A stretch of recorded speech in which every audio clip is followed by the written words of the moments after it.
At first, I was doing some small vegetables, but when I engaged with the Department of Agriculture, I managed to go through with Potato South Africa.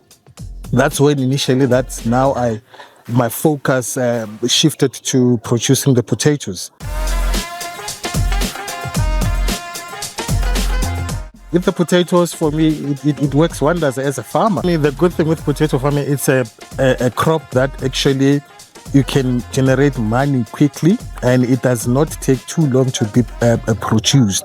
It's actually one of the crops that is actually growing the business, and it's also helping the community by employing them as well. We are also managing to, to provide food and manage to feed our community as well. It's a very, very expensive crop to work on. Basically, the challenges go with the productional input and also purchasing the seeds itself.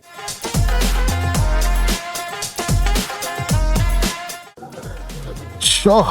I think the chip would be the one.